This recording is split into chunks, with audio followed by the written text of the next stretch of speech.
Hello everyone, welcome back to my channel, Yapping with Regina. I am Regina. In this video, I will be reading Matthew chapter 27. When the morning was come, all the chief priests and elders of the people took counsel against Jesus to put him to death.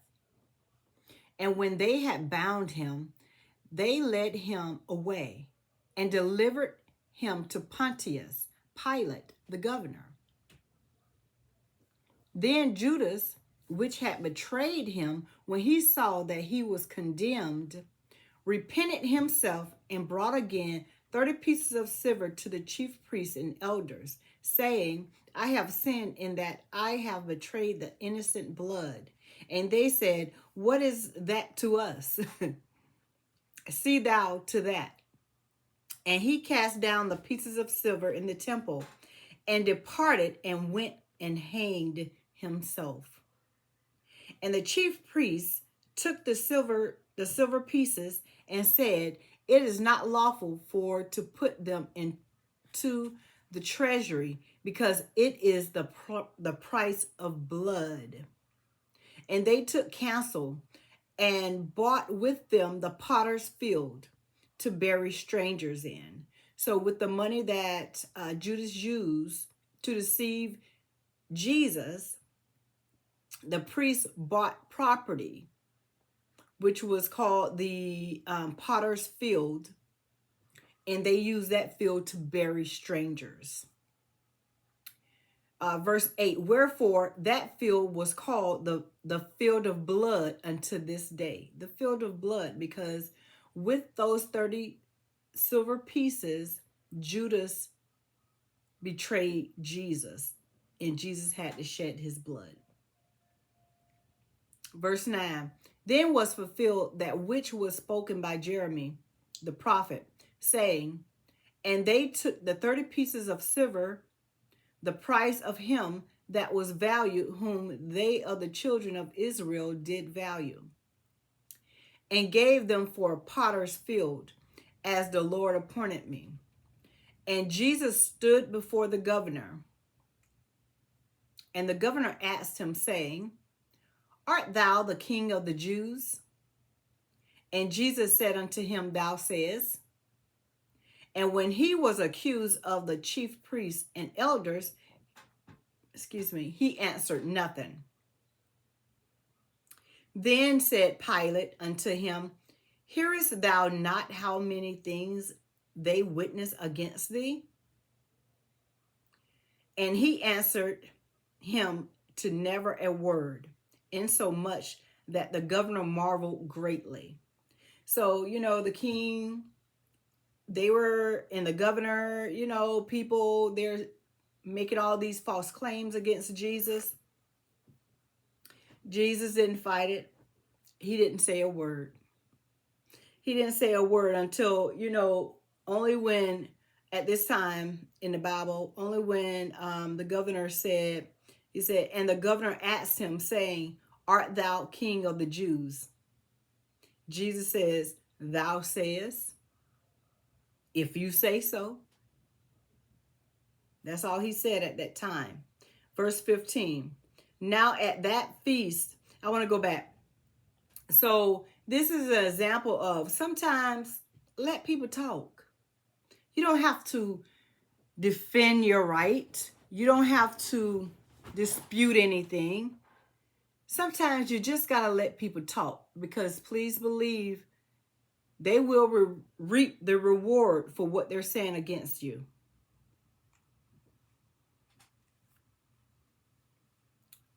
Verse 15, now at that feast, the governor was wont to release unto the people a prisoner whom they would.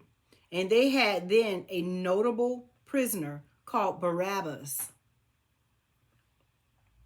Therefore, when right now, in a situation that we're in 2025 with the political world, in the political world, I've heard people talk about Barabbas. So this is where they're getting that name from, Barabbas. So listen carefully. So I go back to 15. Now at that feast, the governor was wont to release unto the people a prisoner, whom they would, and they had then a notable prisoner called Barabbas. Therefore, when they were gathered together, Pilate said unto them, whom will ye that I release unto you, Barabbas or Jesus, which is called the Christ? So the question was from the governor, do you want me to release the prisoner who have committed sins against the people called Barabbas?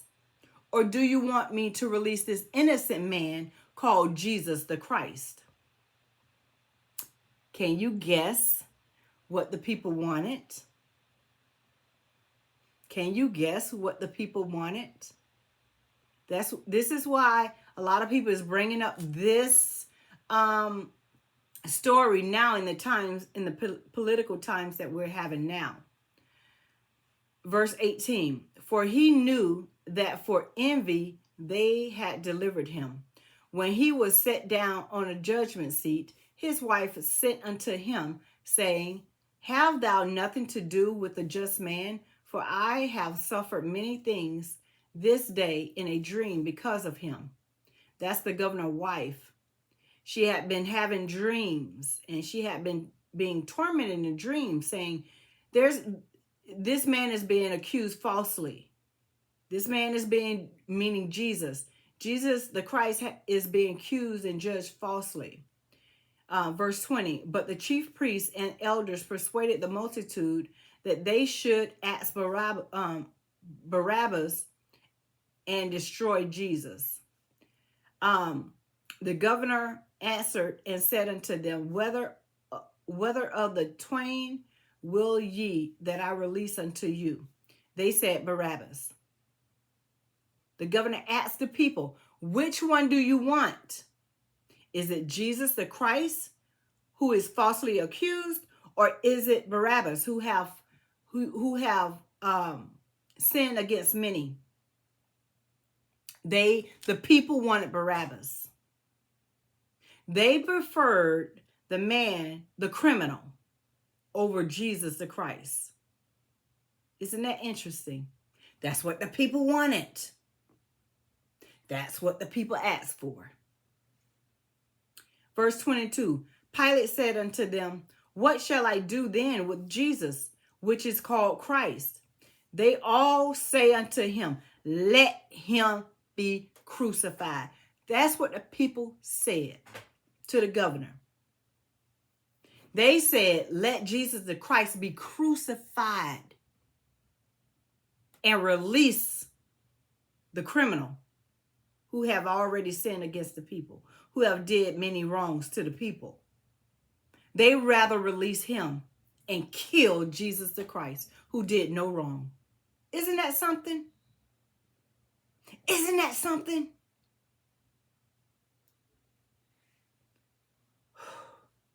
Verse 23, and the governor said, why? What evil hath he done? But they cried out the more, saying, let him be crucified. When Pilate saw that he could prevail nothing, he couldn't speak any sense to these people, but that rather a tumult was made, he took water and washed his hands, saying, and washed his hands before the multitude, saying, I am innocent of the blood of the just person. See ye to it.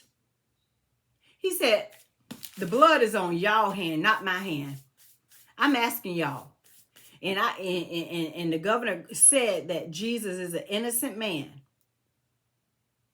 But y'all choose to crucify him and let the criminal go.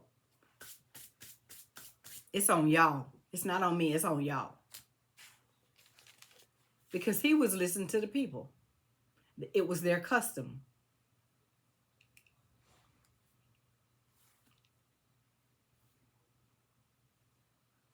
Then answered verse 25. Then answered all the people and said, his blood be on us and our children. That's what the people said, y'all. They said, the blood is not on the governor. They said the blood is on them. Not only on them, but on their children. They cursed not only themselves, but their children too. Their hatred and anger cursed not only themselves, but also their children.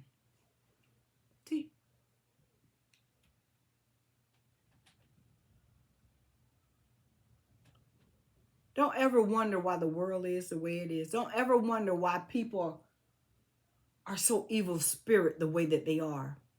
Don't ever wonder.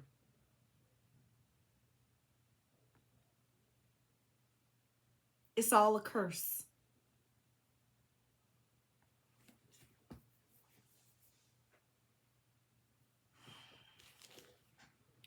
It's all the work of the enemy.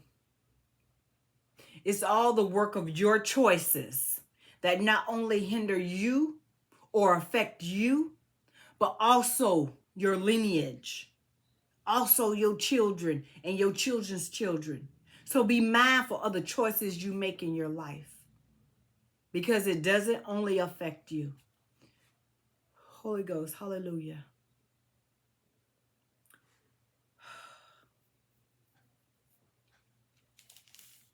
Verse 26. Then released he Barabbas unto them. And when he had scourged Jesus, he delivered him to be crucified. Then the soldiers of the governor took Jesus into the common hall and gathered unto him the whole band of soldiers. And they stripped him and put on him a scarlet robe, And when they had platted a crown of thorns, they put it upon his head and a reed in his right hand. And they bowed the knee before him and mocked him, saying, Hail, King of the Jews. And they spit upon him and took the reed and smote him on the head. And after that they had mocked him, they took the robe off from him and put his own raiment on him and led him away to crucify him. And as they came out, they found a man in Cyrene, Simon by name. Him they compelled to bear his cross. They compelled another man to compel Jesus cross to bear his cross. They took the weight and the burden that was put upon Jesus. They called out this man, Simon. Let me make sure that was his name. Yes.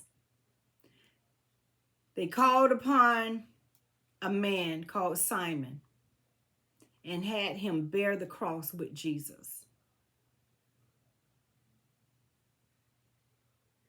Oh, there's so much symbolism there. Oh, Lord, if you look at the life of people in general, there's so much symbolism there. There's so much, there's a mirror there. Whew. And when they were come unto a place called Golgotha, that is to say, a place of a skull, they gave him vinegar to drink mingled with gall. And when he had tasted thereof, he would not drink. And they crucified him. And parted his garments, casting lots, that it might be fulfilled which was spoken by the prophet. They parted my garments among them, and upon my vestures did they cast lots. Verse 36. And sitting down, they watched him there, and set up over his head his accusation written, This is Jesus, the King of the Jews. Then were there two thieves crucified with him, one on the right hand and another on the left. And they that passed by reviled him, wagging their heads and saying, there's so much symbolism here. Think of it. Think of it. Jesus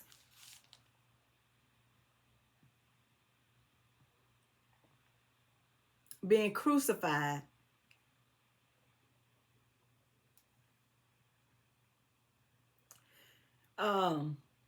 and people walking by him, looking at him, saying what they want to say to him, wagging their heads.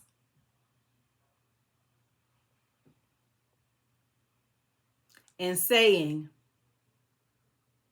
Thou that destroyed the temple and builded it in 3 days, save thyself.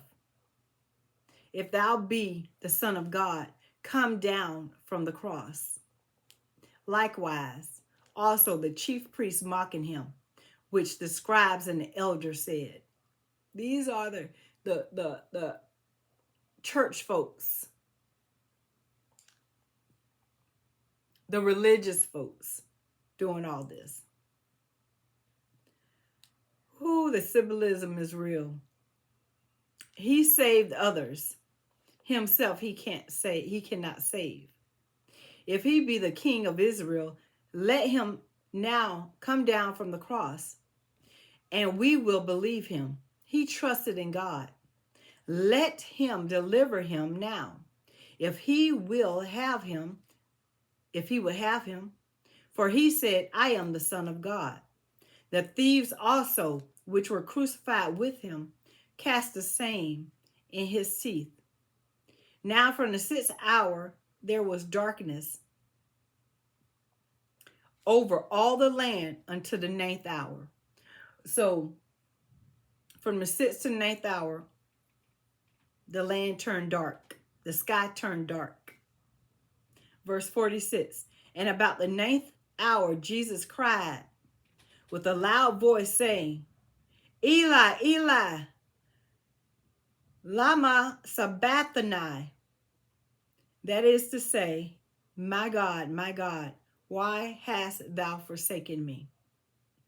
Some of them that stood there, when they heard that, said, This man calleth for Elias.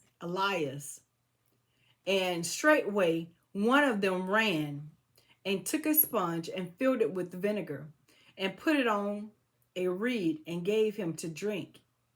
And the rest said, Let be, let us see whether Elias will come and save him. Jesus, when he had cried again with a loud voice, yielded up the ghost. At that point he had died. And behold, the veil of the temple was rent. It was torn in twain. It was torn into 2 pieces from the top to the bottom. And the earth did quake, and the rocks rent. So when he died, there was an earthquake. The veil of the temple was torn into 2 from the top to the bottom, and the rocks broken. And the graves were opened, and many bodies of the saints arose.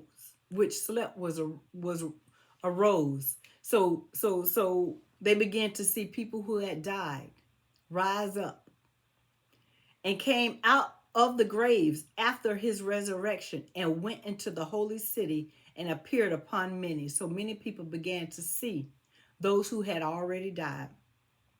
Now when the centurion and they that were with him watching Jesus saw the earthquake and those things that were done, they feared greatly, saying, Truly, this was the Son of God.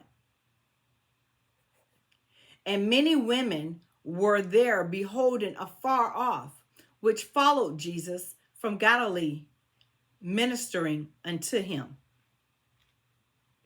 Among which was Mary Magdalene and Mary, the mother of Jesus and Joseph, and the mother of Zebedee's children.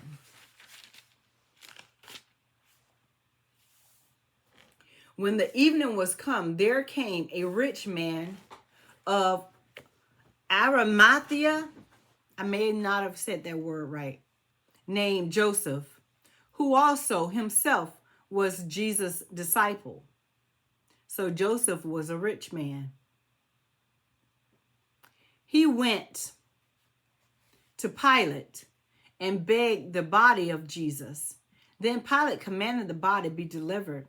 And when Joseph had taken the body, he wrapped it in a clean linen cloth and laid it in his own new tomb, which he had hewn out in the rock.